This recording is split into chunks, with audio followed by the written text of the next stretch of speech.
Welcome back to my channel. PNB CS से DV का document related जो video बनाया था उसमें एक पॉइंट मिस हो गया था, वो था अबाउट अटेस्टेशन फॉर्म्स। हालांकि जो डॉक्यूमेंट फिल करने वाला वीडियो मैंने बनाया उसमें ऑलरेडी डिस्कस है ये चीज़ें। स्टिल बहुत से लोगों के मन में डाउट है, तो इसको मैं अलग से डिस्कस कर देता हूँ इस वीडियो में। सबसे पहले ये जो फॉर्म्स है अटेस्टेशन का, ये आपने डाउनलोड कर लिया होगा। यदि नहीं किया होगा, बहुत से लोग अभी भी कन्फ्यूज है कि कहाँ से डाउनलोड करना फॉर्म्स। वो टेलीग्राम ग्रुप पे मांग रहे हैं कि फॉर्म्स भेज दो करके। तो यार मैंने जो वीडियो बनाई कि डॉक्यूमेंट कैसे फिल करना है, उसमें मैंने बताया बाकायदा आपको कि कहाँ से डाउनलोड करना है, क्या गूगल में सर्च करना है। ठीक है, तो थोड़ा सा आप देखिए, एफर्ट्स डालिए। पीएनबी कैरियर डाउनलोड आप सर्च करेंगे गूगल पे, वहाँ पे जाएंगे तो नीचे के साइड आपको मिलेगा डॉक्यूमेंट ऑफ ज्वाइनिंग, मतलब ज्वाइनिंग एंड फॉर्मेलिटी करके। वहाँ पे आप क्लिक करेंगे तो आपको सारे फॉर्म्स एक लाइन से मिल जाएंगे। बायोडाटा फॉर्म्स हो गया, HRMS फॉर्म्स हो गया, जो भी फॉर्म्स आपको रिक्वायर्ड है अभी ज्वाइनिंग के टाइम, सारे वहाँ पे मिल जाएंगे। तो ये अटेस्टेशन फॉर्म्स आपको डाउनलोड करना है वहाँ से। उसके बाद इसका 4 कॉपी आपको करना है। 4 कॉपी में बहुत से लोग कन्फ्यूज हो रहे हैं, शॉर्टकट वाला दिमाग लगा रहे हैं कि यार एक प्रिंट निकालेंगे, उसको फिल कर लेंगे, उसका 3 कॉपी निकाल लेंगे, हो गया 4 कॉपी। तो बिल्कुल भी शॉर्टकट वाला दिमाग आपको यहाँ पे नहीं लगाना है, आपको लॉन्ग कट ही करना है कि आप 4 कॉपी प्रिंट निकालिए और चारों को आपको पेन से फिल करना है। ठीक है, बहुत बड़ा मेहनत नहीं है यार, बहुत ज़्यादा फॉर्म्स में नहीं है, मैं आगे एक्सप्लेन करूँगा कैसे फिल करना है। तो आप 4 कॉपी प्रिंट निकालिए और चारों को इंडिविजुअली पेन से फिल करिए। ठीक है, उसके बाद आपको क्या करना है कि अटेस्टेशन करवाना है। अब इसमें भी बहुत से लोगों को डाउट है कि सिंगल से अटेस्टेशन करवाना है या मल्टीपल से अटेस्टेशन करवाना है। तो बिल्कुल आपको चारों कॉपी जो है सेम गजटेड ऑफिसर से ही अटेस्टेड करवाना है।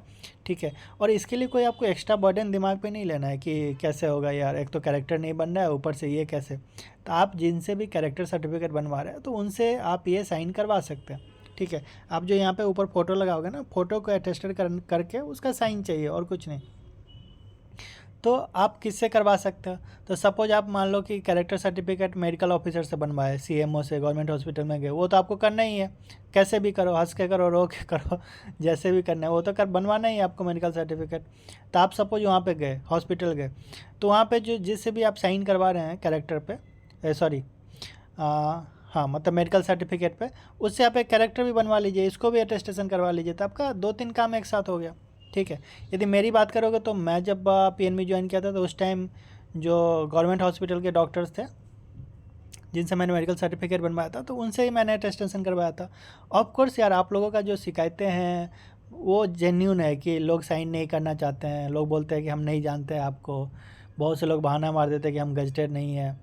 तो यार ये चीज़ें सबके साथ होती है, मैं भी कोई वेल नोन पर्सनैलिटी तो नहीं था यार कि मेरे को सब बोलेंगे आओ आओ साइन कर देते हैं। तो प्रॉब्लम फेस करनी पड़ती है। ठीक है, सबको प्रॉब्लम फेस करना होता है, कोई नहीं जानता आपको, आप फिर तो ऐसे में कोई काम ही नहीं होगा, आप कर ही नहीं पाओगे।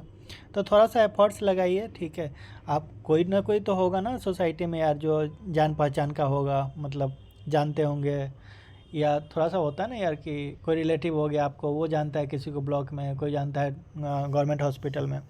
तो इस टाइप से आपको थोड़ा सा एफर्ट्स डालने पड़ेंगे और काम हो जाता है चीज़ें। ठीक है, मुझे भी किसी को बोलना पड़ा होगा, किसी के थ्रू करवाना पड़ा होगा, लेकिन हो जाता है चीज़ें, थोड़ा सा एफर्ट्स लगता है।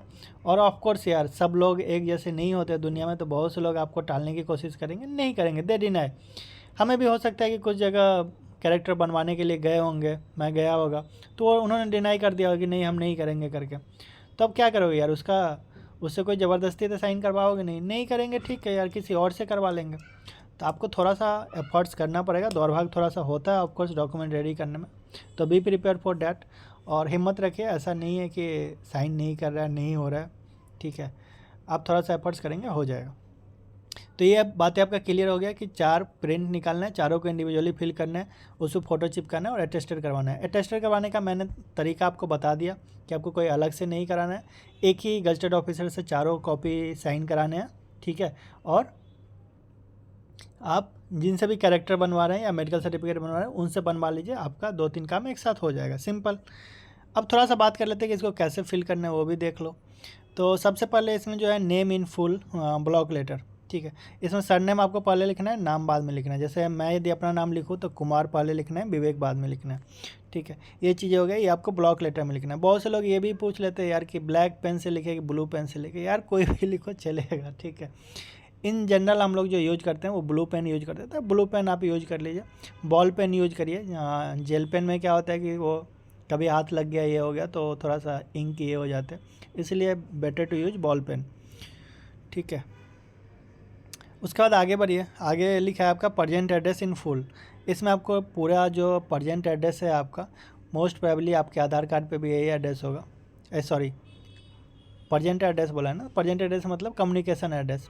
तो कम्युनिकेशन एड्रेस जो जहाँ पे आप अभी प्रजेंट में रह रहे हो वो आपको लिखना है यहाँ पे सारे डिटेल के साथ, पिन कोड स्टेट के साथ। ठीक है, सीरियली आप लाइन से यहाँ पे लिखिए आगे तक, कोई दिक्कत नहीं है। उसके नीचे आपको लिखना है home address in full. Home address मतलब परमानेंट एड्रेस, जो आपके घर का एड्रेस है, या मोस्टली आधार कार्ड पे ही होता है परमानेंट एड्रेस, तो वो वाला आपको यहाँ पे लिखना है। अब बहुत से लोग इसमें भी शॉर्टकट वाला दिमाग लगाएंगे कि दोनों यदि सेम है प्रजेंट और होम एड्रेस तो क्या डैश डैश करके लिख दे क्या, तो नहीं यार, आप अलग अलग लिखो, ज़्यादा बेटर है। ठीक है, उसके नीचे if originally A resident of country other than India, तो इसमें यार हमें तो नहीं लग रहा कि ऐसा कुछ कोई होगा। ठीक है, तो इसको आप छोड़ दीजिए ऐसे ब्लैंक।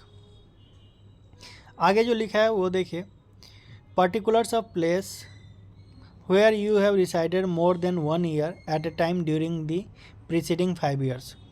तो इसमें आपको लिखना है कि फ्रॉम और टू। ठीक है, कब से कब तक। यदि 1 साल से ज़्यादा आपने किसी प्लेस पे रहा है लास्ट के 5 ईयर्स में, तो आप यहाँ पे डिटेल्स आपको लिखने हैं। ठीक है, अब सपोज मान लो कि आप स्टार्टिंग से अपने होम टाउन में ही रहे, तो ठीक है, आप वही लिखिए कि यहाँ से यहाँ तक रहे। मान लो आप 2-4 महीना 5 महीना कहीं पे रहे, तो वो सब आप स्किप कर सकते हैं, मेंशन करने की ज़रूरत नहीं है। ठीक है, लंबे लंबे टाइम यानी कि मिनिमम यदि 1 ईयर आप कहीं पे रहे हैं तो लिख दीजिए। बाकी ऐसा कुछ ये नहीं है कि आपके सारे जगह पे जाके वो चेक करेंगे कि आप रहे हो कि नहीं रहे हो। ठीक है, तो ज़्यादा कुछ झमेला आपको लग रहा है, सपोज आपने 10 जगह रह लिए हो मान लो। ठीक है, 10 जगह तो नहीं रहोगे यार, लेकिन मान लो ठीक है ऐसा कुछ है, तो आप जहाँ पे मेजरली रहे हो ना वो आप खाली मेंशन कर दो, बाकी छोड़ सकते हो, बोलने का ये मतलब है। बाकी डिस्ट्रिक्ट ये सब अपना डिटेल लिख दो, name of the district headquarter मैंसन। ठीक है, तो आपका डिस्ट्रिक्ट कौन सा है वो यहाँ पे लिख दीजिए लास्ट कॉलम में। उससे नीचे बात करते हैं father's name in full. Father का नेम आपको लिखना है टाइटल के साथ। ठीक है, प्रजेंट पोस्टल एड्रेस, यहाँ पे आपको पोस्टल एड्रेस उनका लिखना है।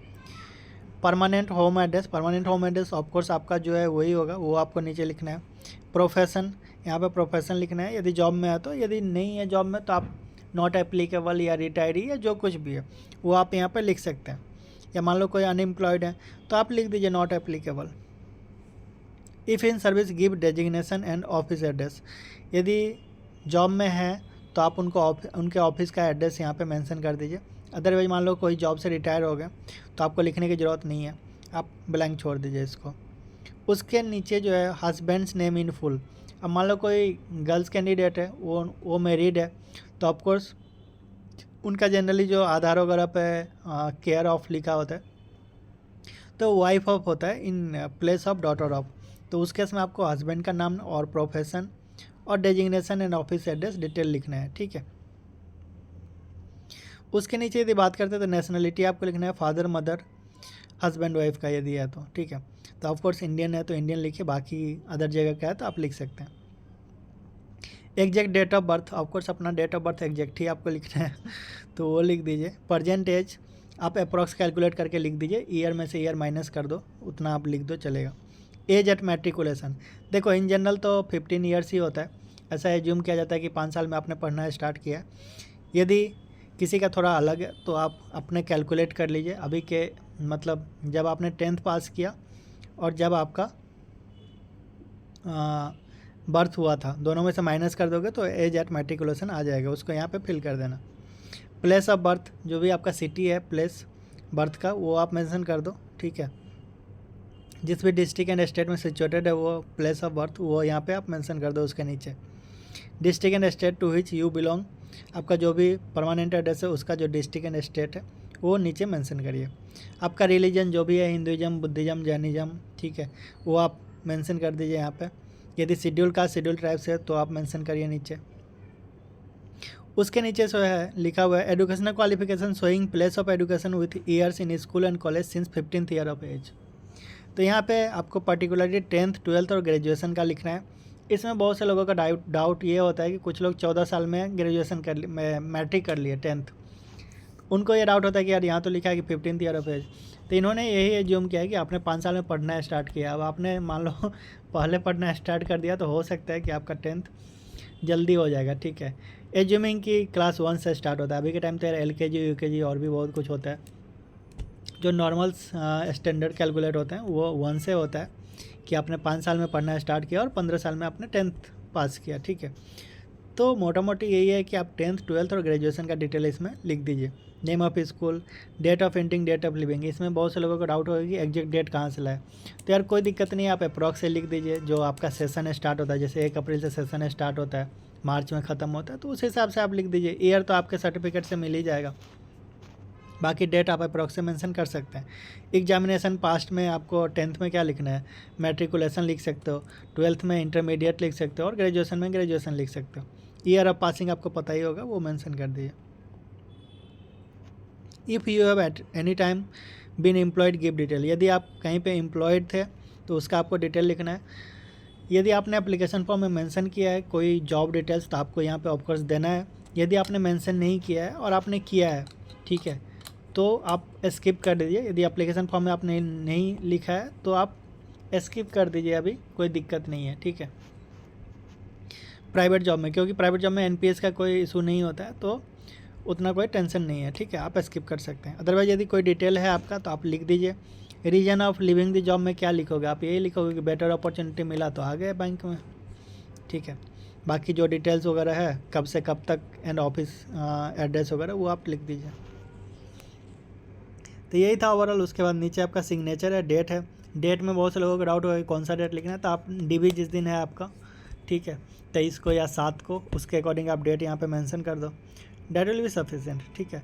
तो यही था ओवरऑल। मेन जो कन्फ्यूजन था वही 4 फॉर्म्स वाला और किससे अटेस्टेड करवाना है। तो होप आपका डाउट क्लियर हो गया होगा। Bye bye, take care.